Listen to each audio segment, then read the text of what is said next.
Ternyata banyak yang kurang begitu memahami dan memberikan apresiasi bahwa infrastruktur itu penting.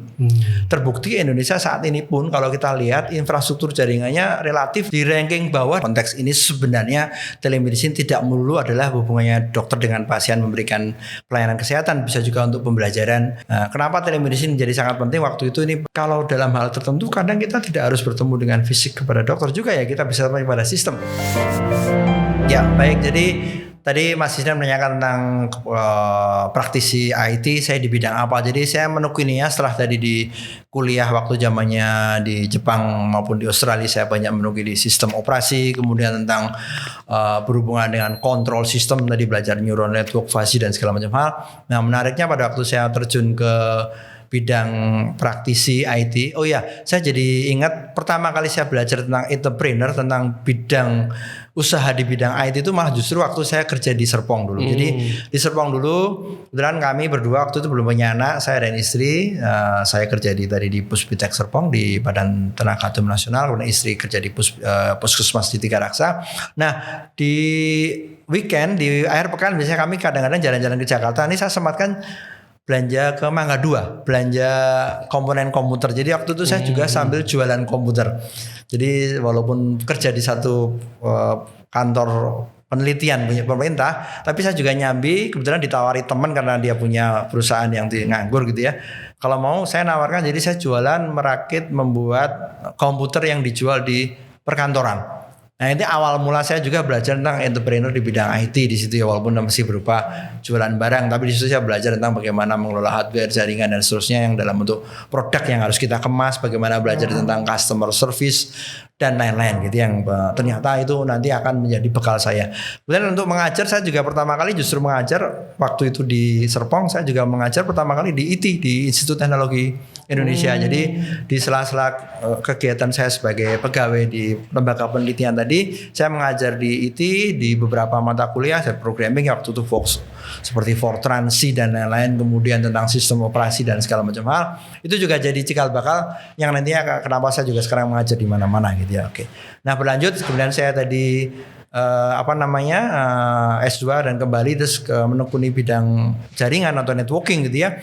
Nah, ini menarik karena ternyata banyak yang kurang begitu memahami dan memberikan apresiasi bahwa infrastruktur itu penting.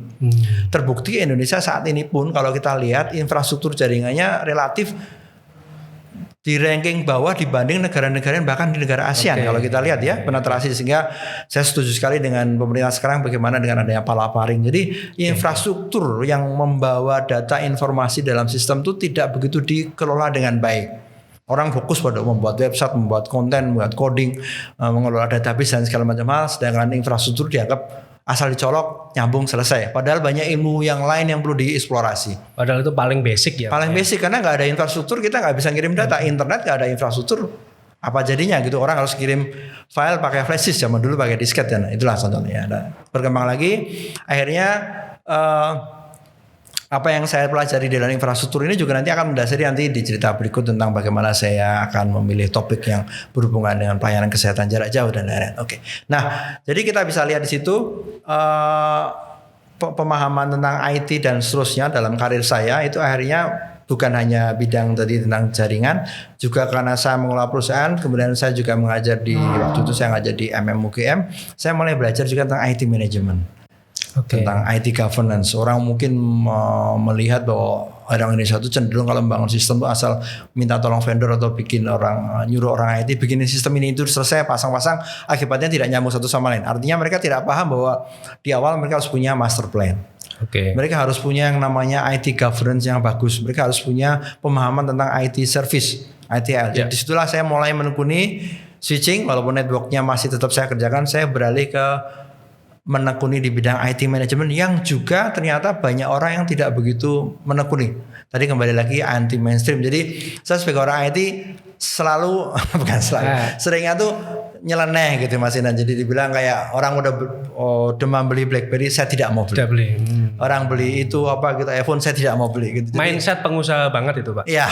Anti mainstream gitu ya. Tapi yang jelas bahwa saya ingin buktikan walaupun saya orang teknologi tidak boleh mengontrol kita. Kitalah yang mengontrol teknologi. Teknologi tidak boleh mengontrol karena manusia adalah sistem yang paling sempurna ciptaan Allah Subhanahu wa taala. Itu konsep saya. Jadi walaupun sekarang ada AI atau apapun, saya tidak akan pernah berharap AI atau apapun namanya nanti mengambil alih segala kendali kegiatan kita semua. Oke. Nah, di situ kembali lagi. Oke. Jadi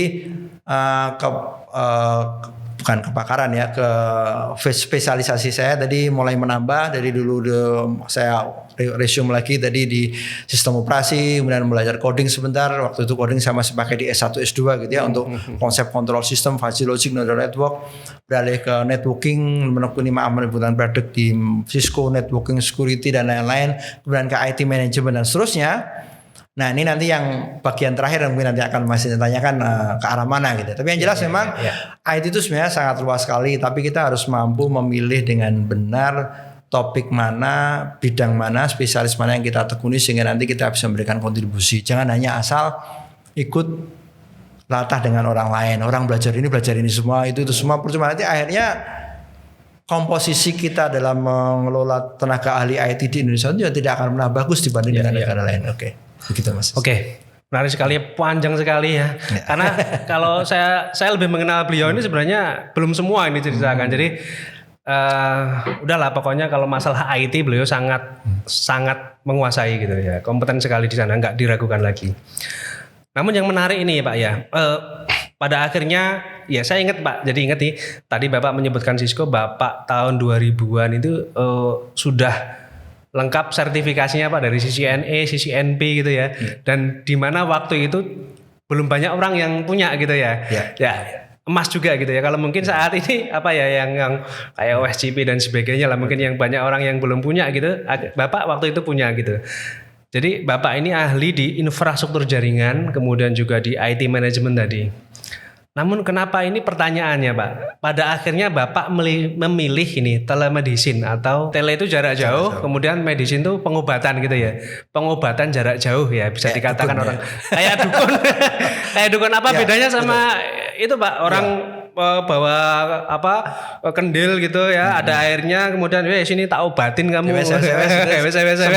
Sembur gitu ya. Terkirim atau mungkin lewat foto gitu ya. Lewat foto juga ada Pak, itu dukun-dukun gitu. Betul. Apa bedanya sama itu Pak? Jangan-jangan Bapak terinspirasi sama itu. Oke, jadi menarik juga ya. Jadi mungkin awal tahun 2010-11, jadi waktu saya mengundurkan diri dari perusahaan IT yang dulu kita bersamanya selama 10 tahun. Kemudian saya ingin mencoba mulai mencari bidang baru yang ingin saya tekuni. Sekali lagi mungkin kadang kita butuh tantangan Mas Isnan. Jadi sekali lagi di jangka waktu tertentu begitu kita udah mulai merasa stagnan atau merasa ini atau tanda kutip bosan gitu ya, kita perlu mencari tantangan baru, belajar hal baru yang mungkin bisa memberikan kontribusi ke orang lain.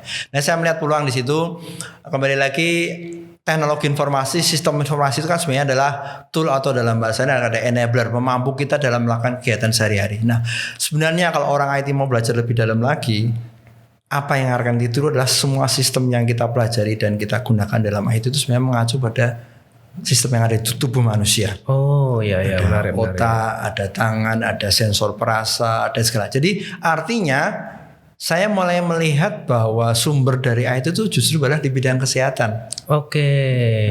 Karena sebenarnya tubuh manusia itu adalah super komputer yang sangat canggih yang semoga tidak bisa ditiru oleh teknologi gitu ya kan. Di balik itu jadi saya melihat bahwa kalau ada orang sakit kemudian nanti harus disembuhkan dengan cara apa. Kebetulan istri saya dokter, mertua dokter, anak saya sekarang kuliah di fakultas kedokteran. Saya melihat jadi ilmu saya di bidang IT itu juga nanti akan sangat menarik dan mungkin juga memberikan kontribusi lebih besar lagi.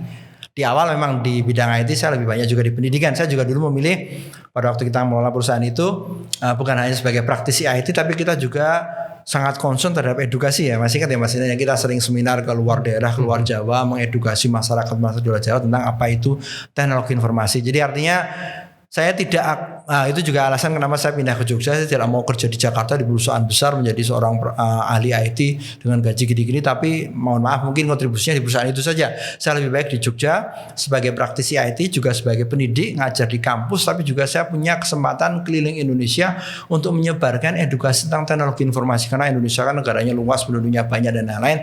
Dan butuh orang-orang seperti kita untuk keliling ke situ. Nah, setelah saya puas di situ, akhirnya saya juga menemukan kesehatan juga butuh bidang IT. Kebetulan tahun 2005 Tadi selain saya ngajar di Magister Manajemen UGM, saya diminta untuk mengajar di MMR, Magister Manajemen Rumah Sakit, dan program S2 SIMKES, Sistem Informasi Manajemen Kesehatan. Di situ saya tertarik, oh ini harusnya teknologi informasi harus lebih dioptimalkan dalam membantu pelayanan kesehatan. Karena background saya jaringan, karena background saya networking, karena saya paham banget dengan infrastruktur, kemudian saya sering keliling tadi di waktu-waktu sebagai praktisi IT, kita memberikan edukasi bahwa layanan kesehatan di daerah itu masih sangat kurang dibanding di daerah-daerah yang lebih maju gitu ya, di Jawa terutama gitu ya. Kalau boleh saya bilang statistik, walaupun itu datanya agak lama, 80% rumah sakit besar itu adanya di Indonesia bagian barat, Mas Isna. Jawa, Sumatera. Dokter spesialis juga begitu. Jadi negara Indonesia bagian timur itu kasihan sekali dengan distribusi yang sangat dengan penetrasi yang sangat rendah sekali. Jadi saya melihat bahwa TI bisa kita manfaatkan untuk meningkatkan pelayanan kesehatan. Nah, salah satunya tentunya adalah dengan menggunakan telemedicine. Nah, nanti mungkin akan saya cerita lebih sedikit detail lagi arti atau pemahaman apa itu telemedicine, karena sebenarnya juga kalau sekedar menggunakan TI untuk memberikan pelayanan kesehatan dari dulu sudah ada. Artinya orang zaman dulu ya pakai radio 2 meteran di gunung-gunung, sering kita tahu bahwa puskesmas yang terpencil mereka akan konsultasi dengan rumah sakit daerah pakai radio 2 meter gitu ya, break-breakan nanti ya. Kemudian berkembang SMS, tukar-tukaran info itu juga sampai sekarang masih dipakai di daerah-daerah terpencil atau kadang-kadang di negara-negara seperti Afrika, India yang daerah ini. Kalau infrastrukturnya belum bagus, mereka pakai SMS untuk bertukar. Itu juga sudah tanda kutip merupakan telemedicine karena ada jarak yang cukup jauh dan ada layanan kesehatan yang dilewatkan di atas infrastruktur TI itu sendiri.